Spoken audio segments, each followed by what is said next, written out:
Hey everyone, Brian here with the games I beat in March and April of 2021. As you can see, quite a bit, so we'll get started here.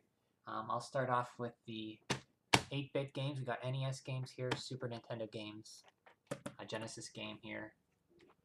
So we'll start with the NES stuff. The first one here is Mega Man 4. I never beat it on the NES. I did beat it on the 3DS using save states. I think I played this once and I got stuck on the one boss before Wily, or in Wily's castle. I didn't know what weapon to use. So I actually looked that up now and I was able to beat it. I really like Mega Man 4 a lot. It looks good, plays great. And I'll talk about my personal rankings after I discuss the final ones I beat here. Next up, I went right into Mega Man 5. Same thing, I never beat it on the NES, but original cartridge, but I beat it on the 3DS when the Legacy Collection. Mega Man 5 is more of the same, but it's very good. I think Mega Man 4 added the charge shot. Mega Man 5 added Beat, where you collected these letters, I believe, and he'd come and he'd eat enemies for you. You could use them on the final boss too. I didn't find that out until later. The graphics are really, really good in this game, and I like that they give you lots of extra lives. It's a lot easier because a lot of the Mega Man games are hard. I have a hard time with them. This one I did beat, and I really like it as well.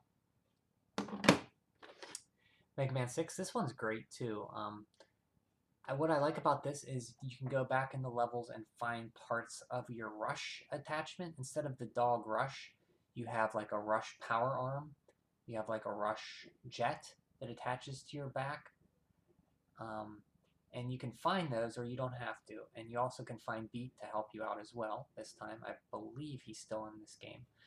I really like this game. It's a very light, easy game, much like 5. So I like that. It's fun. The graphics look great. The music's great. A lot of people overlook this one. It came out very late in the NES life. When this, I think 94, 93. So the Super Nintendo was somewhere around there. It was very much out. I never beat it on the cartridge, but I did beat it on the 3DS, much like 4 and 5. So I'll have that. So ranking the NES Mega Man games, they're all good. I like them all. I would say probably I would go with 2 because that's the first one I played my friend had. So nostalgia. 2, 4. I'm just going off my head. 2, 4, 6, 5, 1, 3. So yeah, that would be my ranking. 3 I liked. They're all good. Don't get me wrong, and that list can change whenever I'm playing them. But that would be my personal ranking. So also, I have the Mega Man Legacy Collection. I don't have a cartridge for Mega Man 7, but I wanted to beat that since I beat Mega Man 6, 5, 4, 5, and 6. So I beat it on here in the Legacy Collection. I used the, I think they have like a saving feature, which is very nice. You can save like the game wherever you want, which is very nice. Made me get through 7, because 7 gets pretty hard near the end. I really like 7. I like the sprites. I like the artwork. I like the music. The music's fantastic. Wily's castle near the end is very challenging. I don't know if I would have... it would have took me a long time to beat it without the save state. But I really like 7. And then I beat Mega Man 8. Or no, yeah, Mega Man 9 on here. Mega Man 9 I never beat. I got far on when it came out for the Wii console. And I never beat it. So this time I beat it. Very much like Mega Man 2, very difficult. I used the saving feature again. I really like this one. It gets very challenging. Some of the stages and the jumps you have to do are some of the toughest in the series. Then I moved on to Mega Man 10, which is in here. More of the same. I like Mega Man 10 as well. I found it a lot more easier, I think, than 9. Not too much easier, but it was fun too, much like 9. And then so 7, 9, and 10. I didn't play 8 on here. That's the only game on here. This one has Mega Man 7, 8, 9, and 10. So I beat 7, 9, and 10, but I have not played 8 yet. So maybe someday I'll beat that. Next up, we have one Lonely Genesis game here, and that is Ghouls and Ghosts. This is an arcade port made by Sega, 1989, I think. So yeah, 1989, very early Genesis release. The Genesis had a Zilog processor, Z80, Z something processor, much like their arcade cabinets. So they ported a lot of arcade ports over in the early days of the Genesis, and this was one of the earliest games for it.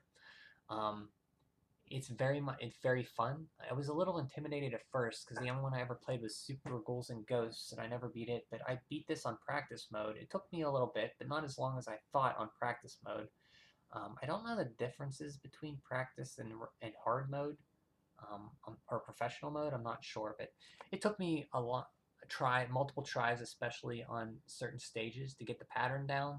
It's pattern recognition in the last stage, in the castle. The two heads that come out of the wall, I had to get that down. Very tough. But yeah, it's a very fun game. I think I went through it once or twice. I would like to do professional mode sometime, but going through it on practice was challenging enough for me. For a 1989 Genesis game, it looks very good. Look at the screenshots there. Very, very detailed sprites. Plays very well. You could go in the option and set diagonals to be on or off, so you don't accidentally hit a diagonal. Very fun game. Next up, we have, since we're talking about I'll talk about this Ghosts and Goblins later. I'll talk about it now. So Super Ghouls and Ghosts. This game I've never beat. I can get to, I think I played it on the NES Classic, and I got up to the last boss on the second run through, and I could never beat him. The guy before the last boss. Just his pattern, he shot out these big lasers, he'd always get me. This time I think I left the console on for about 3-4 days, to keep retrying and retrying and retrying that last stage and that last boss rush. It took me, I got so good at that final stage leading up to the two bosses that I can breeze through that part, but I'd still always, not breeze through, but get through fairly good with armor and everything, and the goddess bracelet. But I could never beat that next to last boss. He always just killed me, and it was getting really frustrating, but I finally did it, probably lucky to do it, and I finally beat the game. I don't know if I'll do it again, because that last boss was very tough, but I will play this again. It's very enjoyable once you know how to play it. You have to know the patterns and such to jump. It's very fun, even though I probably won't ever beat it again. I really enjoy it.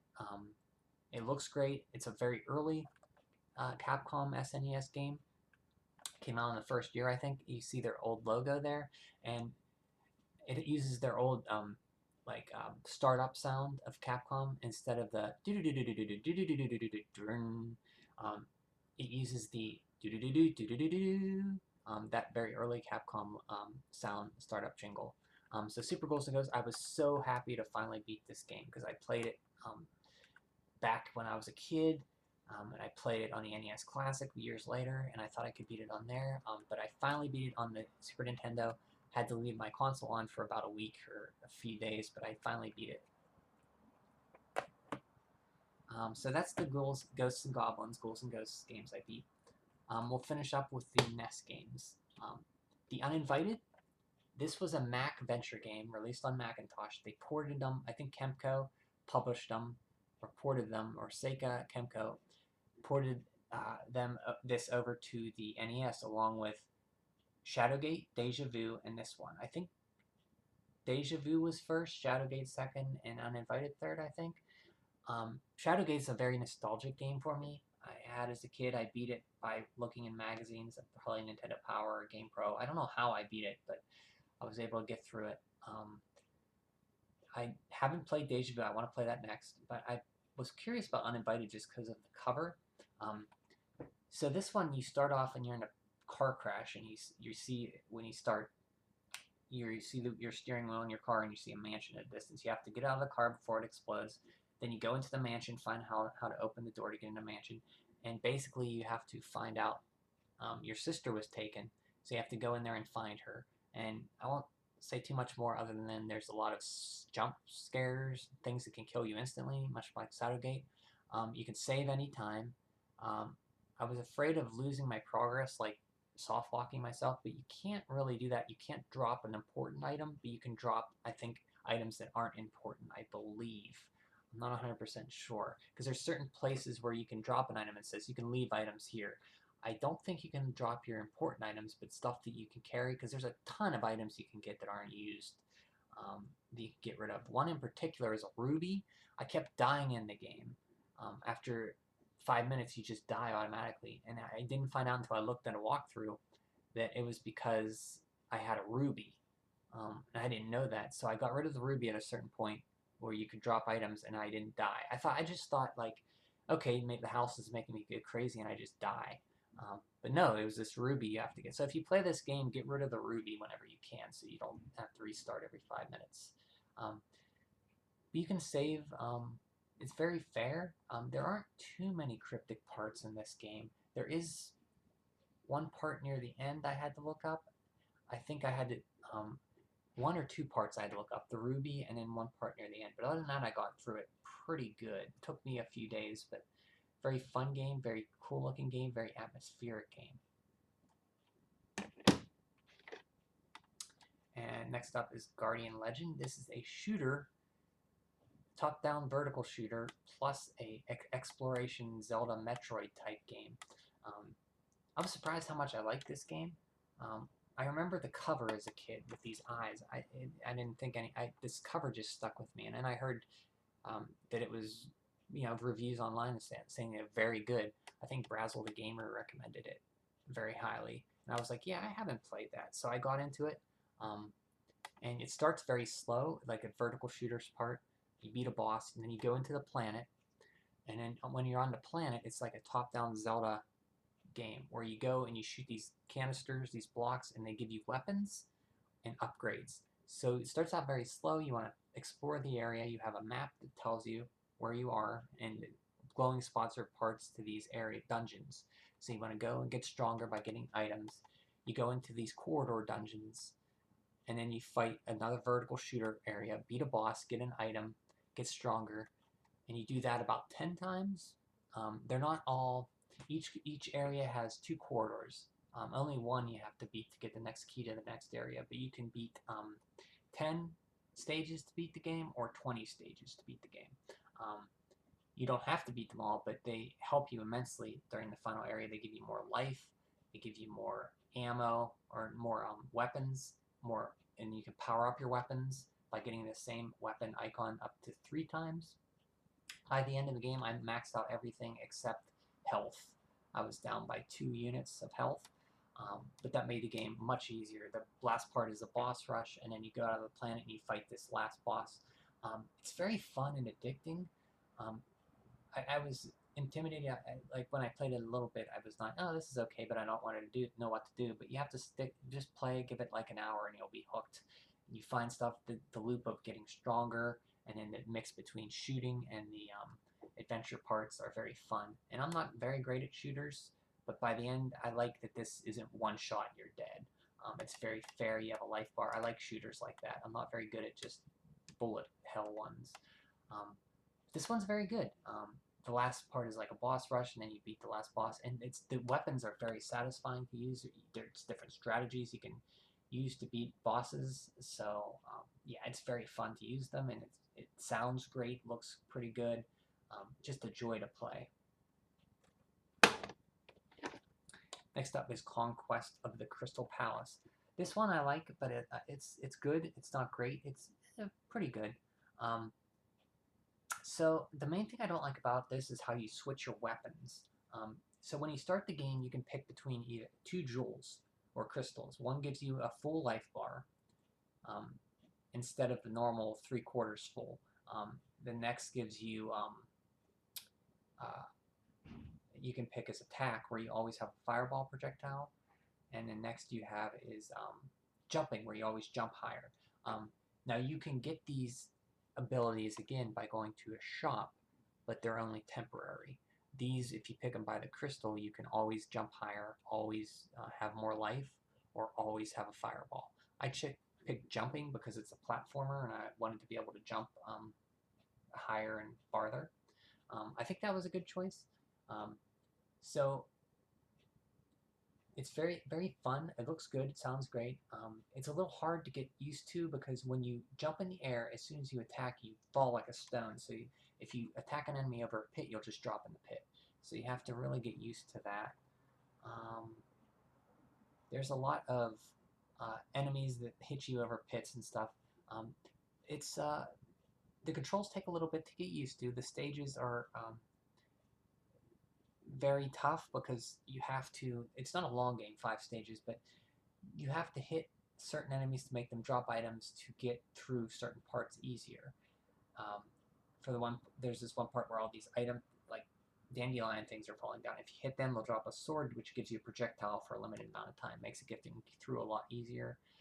The fire part was frustrating until I realized you can kill the fireballs and they drop invincibility armor that gives you invincibility for about 30 seconds or so, and that made it easier. The last stage was the most difficult. It was a maze, which was stunk. I don't like mazes, so I think I looked up a map of where to go, and I got through, and then the last 2 bosses took me a long time to beat, until I figured out how to beat them. It's a good game. It's not that great. There are some flaws in it. Like I said,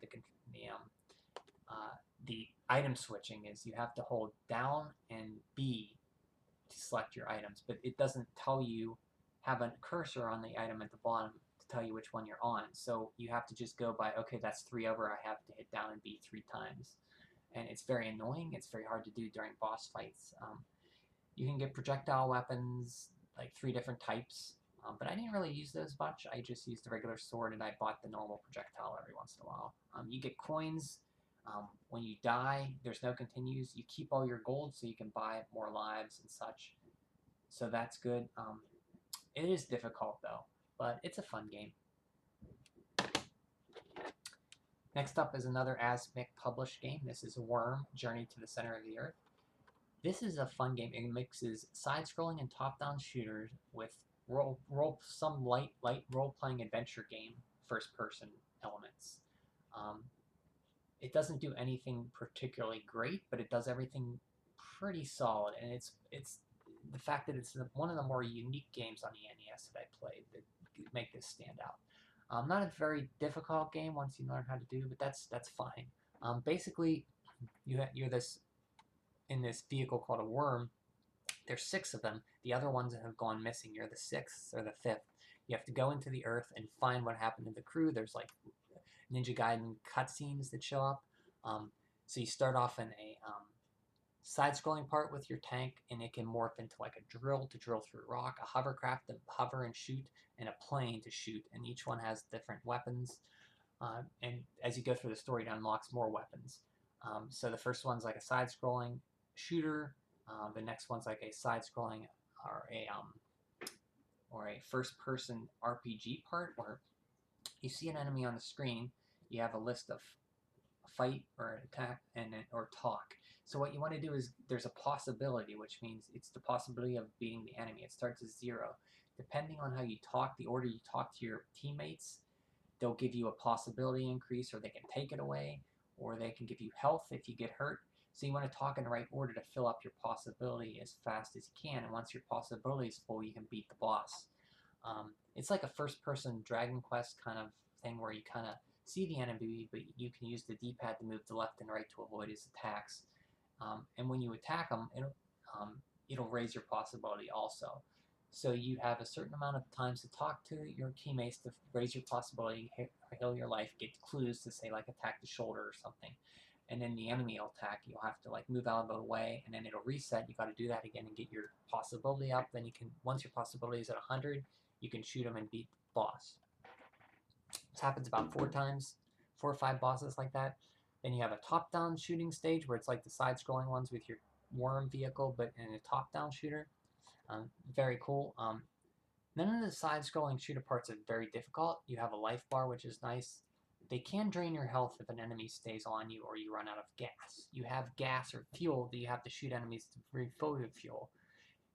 Refill your fuel. If your fuel runs out, it's the same as dying. So you want to do that. Constantly shoot to get fuel. The side-scrolling, then you go on to a side-scrolling platformer. Those aren't very great. You just have a weird kick. You hit up to jump or up to kick, B to jump, or B to fire weapon, A to jump. And you have a limited amount of gunfire.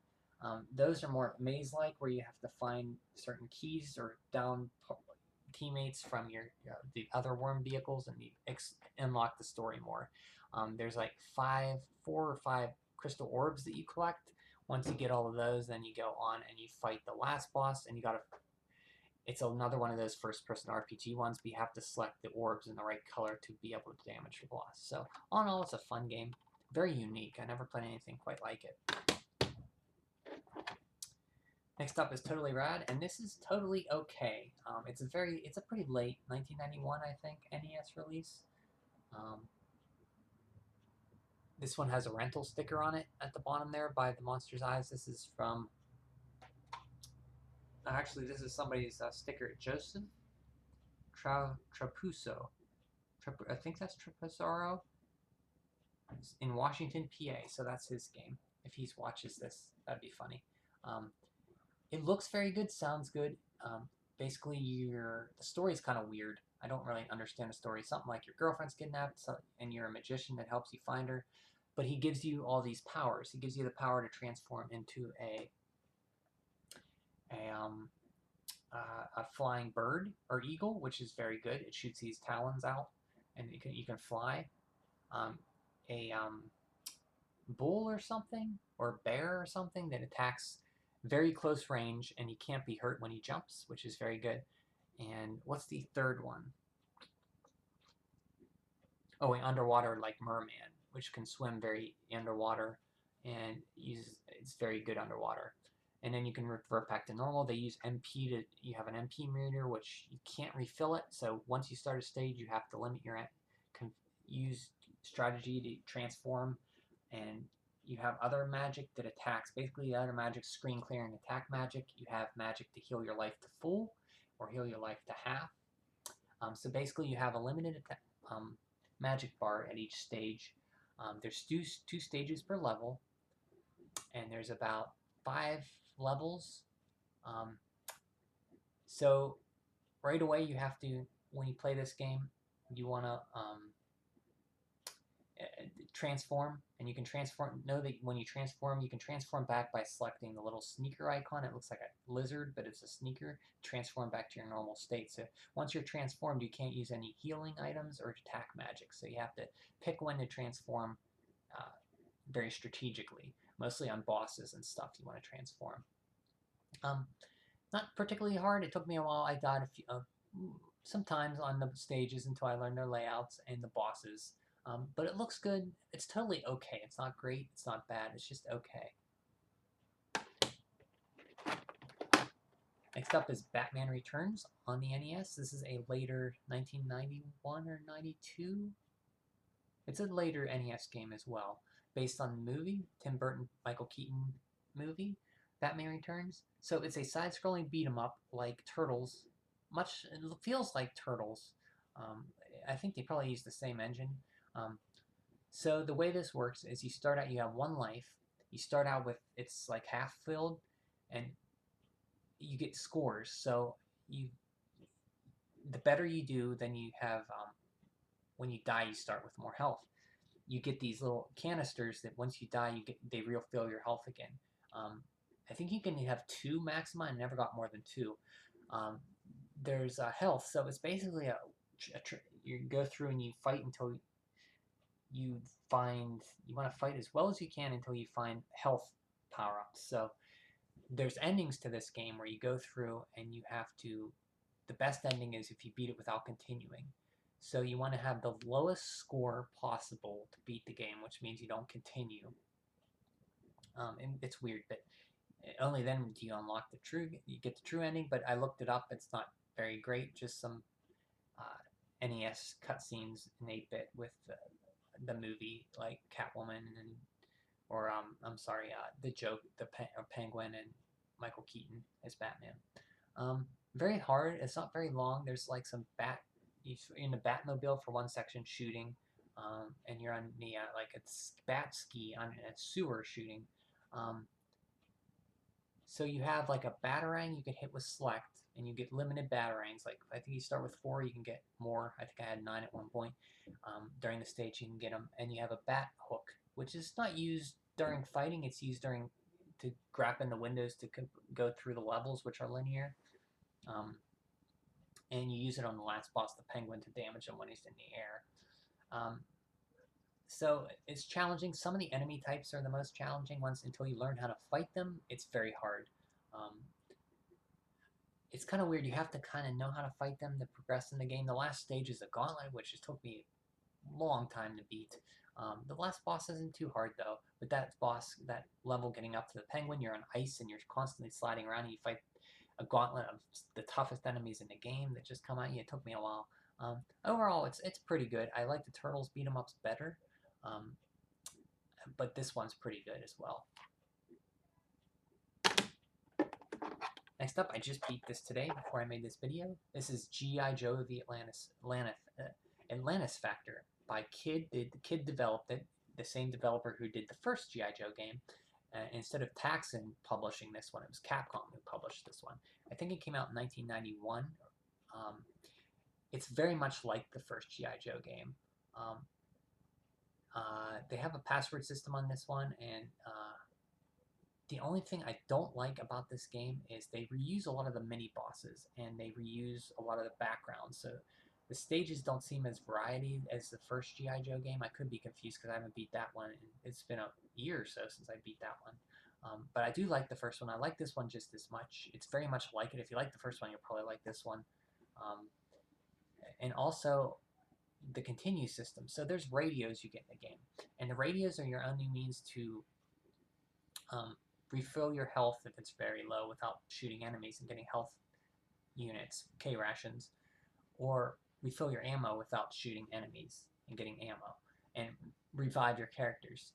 So if your character's dead, they're dead unless you can use a radio to contact them, to call one of these people, Joes, you find to heal you. And so if you use the password, it keeps all your upgrades. So when you get these little power upgrades, you can upgrade your weapons and attack up to 4 times. It'll keep that, but it won't keep your radios, which makes beating the game very tough using the password. So the only way I was able to beat it was learn the stages, and then so I could go through it on one sitting.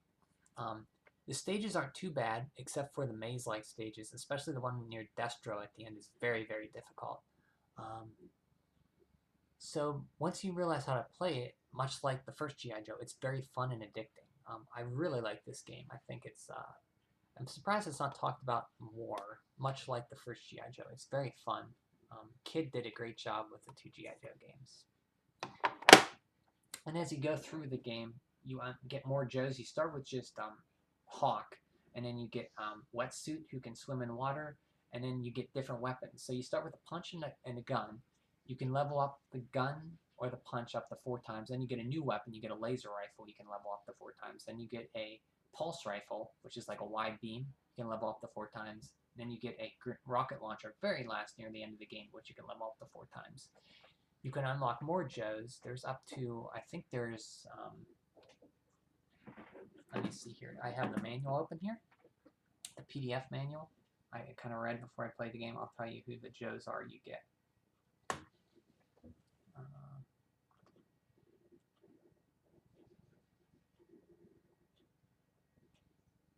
So you get General Hawk you start with. You get Storm Shadow, which I haven't found. I haven't found Storm Shadow. I don't know where he's at.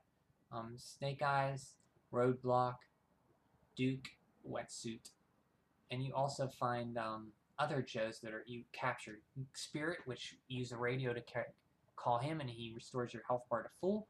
Gung Ho, which adds 100 rounds of ammunition to your supply. And Big Bear, who revives any one Joe. So if you're not using the password system and you have like 10 radios and you're near the end of the game, it'll keep your upgrades, but you won't have the radios, so there's no way to revive Joes. And it penalizes you if a character dies, you lose health. So you could have all your upgrades, and because you don't have radios, you keep dying on the stage. And you keep all your upgrades, you keep getting upgrades, but your health gets down to like 4 bars, which isn't enough to beat Destro, I found out. So I had to replay through, so I had full life bars, full radios to heal to beat the game. Other than that, bad thing, I think, in the mini bosses repeating in the backgrounds, it's a very good game. Next up, Super Nintendo. That's this. So Captain Commando, I played through. This is a beat 'em up based on an arcade game by Capcom. I beat through it on easy, challenging enough on easy. I think I beat through it twice. Tried it on normal, didn't get through the end because they limit your lives and continues on normal. Fun game, nothing spectacular. You can tell it feels a little not as smooth as like other beat 'em ups, but it's still fun. You play as like a baby in a mech suit, Captain Commando.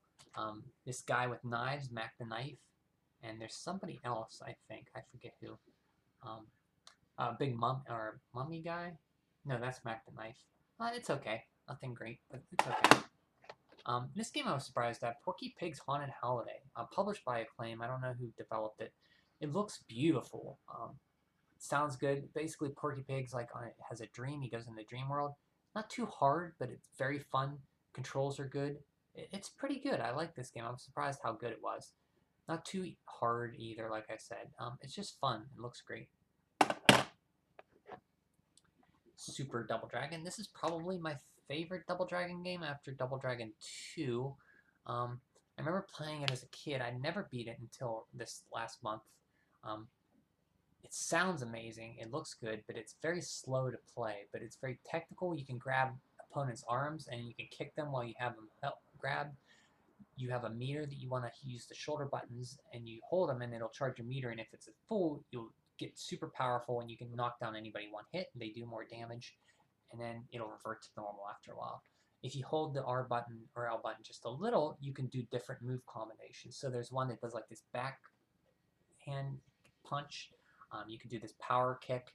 So you want to use those a lot, just partial power ups to get through the game. It gets challenging near the end, and I think this version cuts out a stage in a boss near the end, stage or two. They kind of rushed this version compared to this Super Famicom version, but I like what's in here. It's pretty fun. Indiana Jones' Greatest Adventures. This is a JVC published game. I think this was developed by Factor 5, who did the Rogue Squadron games and Rogue Leader on GameCube, Rogue Squadron 2 on GameCube. They also did Contra 3 on the Game Boy, which I beat a few months ago. They do very technical things. They're no longer around. They're based in Germany. This basically takes all 3 of the Indiana Jones movies and condenses them very quickly into one game instead of out in 3 games. So you start out on Raiders of the Lost Ark, then you go to Temple of Doom, then you go to Last Crusade. The controls take a little while to get used to. The level layouts, you have to really learn them and know when to use what, much like a lot of these games back in the Super NES. So I found myself really enjoying this. I was frustrated at first, but once I learned how to play it and then I learned the levels, it was very fun. There's some Mode 7 sections where you're like from the movie, like there's a rolling boulder in the Temple of Doom stage. There's the raft where you fall out of the plane and you're on the raft with Marion. I don't think Marion's on with you, just you see yourself and you kind of go down a hill in snow. And in The Last Crusade, there's the part where you're with Sean Connery in the biplane and you have to shoot the planes. So it touches up on a lot of the stories of the movies very quickly.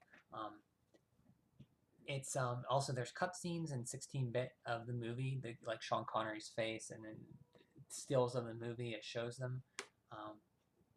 You have a whip which you can attack with, and you have a gun you can get, and I think that's it.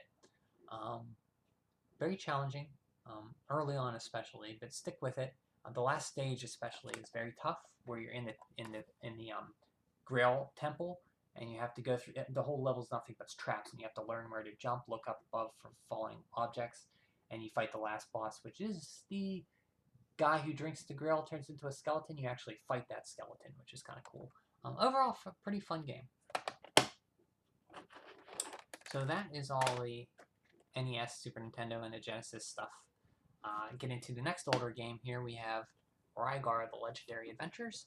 This is a 2003 follow-up, 2002 follow-up to Rygar on the NES. Rygar on the NES is very, very, very good. I beat that for the first time this year. I really enjoyed it. Took me about a day to beat to figure out how to play it. But very fun, much like a Metroid game where you explore, get powers. There's a level up system, which is very nice. This is more of an early 3D fighter before God of War. I've never played God of War, but people compare it to God of War, where you have basically you can do simple combos with the triangle or square button to attack with your disc armor. You have 3 different disc armors. There's Hades, which is the main one. It does long distance. The Heaven one, which does medium range, but it attacks lots of enemies. It spins around. And there's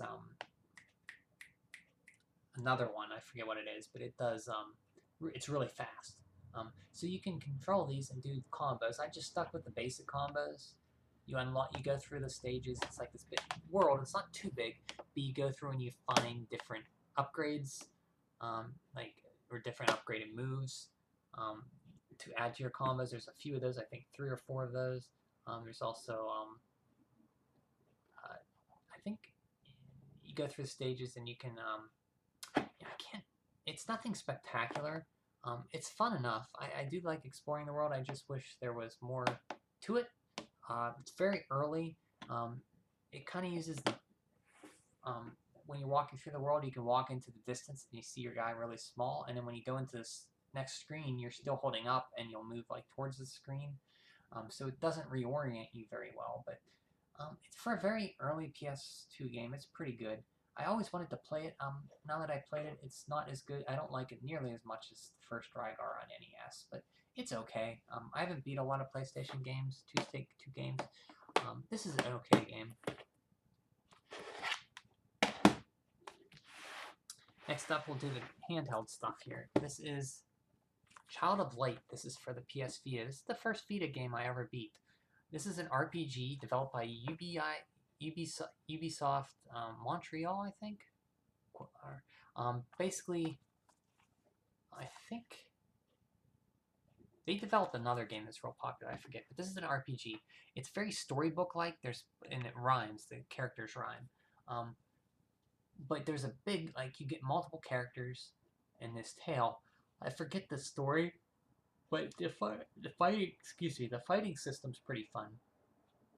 Where you see the timeline of who's attacking first, and you can interrupt them in this part of the timeline, and it'll send them way back to the beginning. So you got to time yourself to hit enemies to send them back to the beginning. There's a cool skill tree where you can go for just attack or magic, or other characters give magic, or they can slow down enemies, speed you up, so you can use the tree to go through and pick how you want. It's very fun. There's no wrong way to play it. Not too long. I think it took me about 50 hours to beat. But I think how long to beat says 25, so I usually double it for games, because I play games pretty slow. It looks gorgeous. It's pretty fun. I recommend it if you can get it for cheap. Oh, and it sounds great too. The music's great in it. Next we have Mega Man Powered Up. This is a remake of Mega Man 1 on the NES. So they've redone the sprites in a chibi style, which is pretty neat, cute. And they also have a remixed area where you can go in and you can actually play with the bosses in the game. So when you play the game, you unlock playing as Gutsman and Cutsman, and then Proto Man eventually. They have the original game just as it is, with just the redone graphics, or the remix, which is the Powered Up version, which adds the different bosses. I think they're Oil Man and 2 other bosses where you can fight. So it's pretty fun. It plays like Mega Man 2. Just looks different, and they add 2 extra bosses on the arranged one. Actually, I got the wrong game. I didn't beat E7, but let me get the game I did beat here.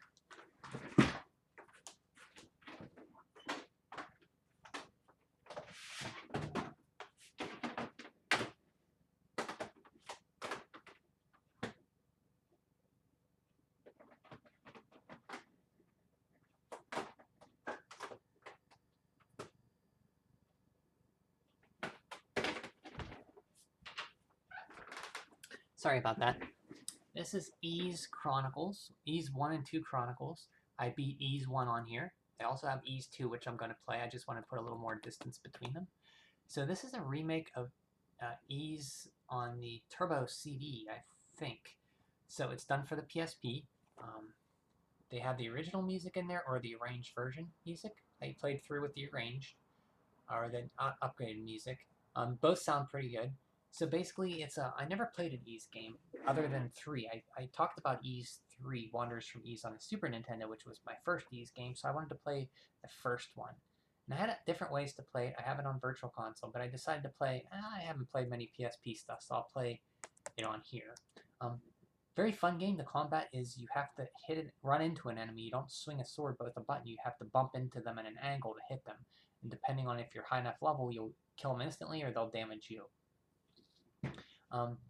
So basically, you come across the sea to this continent. You have to find the Books of Ys. You go to this tower and you beat Dark something, and then it picks up on Ys 2, which I haven't played yet. Addicting game, much like Ys 3, which I played. The loop of getting stronger, get items. There's only one or two main towns in the game, so it's not a very big place. The overworld's not a lot to explore. You do know where to go all the time usually. It's about 20 hours, I think, to beat. It's very fun. It sounds good. The overworld theme in this game is great. The last boss is kind of, you have to, like, he fires at you and he destroys the floor, so you have to go in a certain pattern to beat him. Otherwise, you'll fall on the floor, through the floor. And it took me a long while to beat. And the thing is, when I play PSP games, for some reason, my PSP, the disc will come loose and it'll give me an error. So I have to scotch tape the door shut. Otherwise, it'll keep doing that, which is kind of annoying. I got my PSP new, PSP 3000, around 2015 for $100 when they were selling out the stock. So it's very bad quality for it to die already. But yeah, I kind of want to play Ys Chronicles or Ys 2. I only played the first one. Very fun. And they're up to like Ys 9 now, so eventually I'll play Ys 2.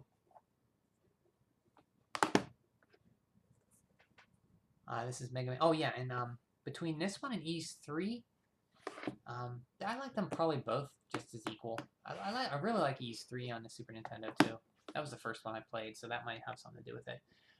Next we have for PSP, this is Maverick Hunter X, which is a remake of Mega Man X, which was originally on the Super Nintendo.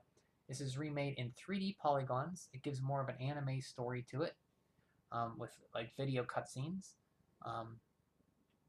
It's Mega Man X. It plays great, looks great, sounds great. It's fun. Get upgrades to beat the bosses, pick out which one beats the bosses quicker. Yeah, it's fun.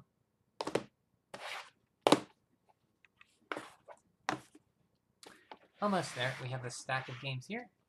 We have Giana Sisters Twisted Dreams. Giana Sisters was a take on Super Mario Brothers, so Giana Sisters, the great Giana Sisters. You play as these two girls. One can manipulate time into dark. She's a punk. She can manipulate into a dark world. One manipulates into the light world. The music changes when you switch with the shoulder buttons. And depending on the stage layout, you want to switch time. Certain things are only show up when you switch to the punk girl. Certain things only show up when you switch to the good girl. And you have to do that to make platforms appear, to make enemies disappear, to go through the game. Very challenging, fun. It would crash on me a lot. I don't know if it's the disc is bad or there needs a patch, but I don't know if they're going to put a patch. It was just, I could play for a while, then it would crash. So it took me a while to finish. I played on normal, which I found out was easy. I didn't know that, but it was challenging enough on normal easy or /easy. There's also hard and insane, but I don't think I'll play it on insane. But it was challenging enough on normal. It's a pretty long game. It does things I hate, where bosses have a certain pattern they have to go through before you can attack them, and if you miss your chance, you have to go through that whole cycle again. Very annoying. Much like a lot of the Retro Studios games, where you have to wait for their pattern to attack the boss. Retro Studios Donkey Kong games do that. It was fun. Other than the crashing issues, I was glad to play it. I always wanted to play a Giana Sisters game. Next up, we have Batman the Brave and the Bold. This is a simple 2D beat 'em up. There are some where you play as Batman from like the 1950s, looks like. I think this is based on a cartoon that came out. So if you look, I don't know if you can see it, it looks very nice. Look at this graphic style there. Very simple. You use the Wii remote to shake on certain things, not all the time. But you play it, I think, side like with the Wiimote and nunchuck to control. During each level, you get like you start out with Robin, then you get other characters that can join you. Like I don't know these characters, but they can help you out. And the computer always plays as them. You don't have to control them. I don't think there's a way to turn them off, so they're always there fighting with you. It looks very good. It's made by WayForward. This came out in 2010, relatively late in the Wii's life cycle. There's some combos, much in like these games. I pick one that works for you and use it. You can call in other Justice League members or DC characters to help do screen clearing attacks.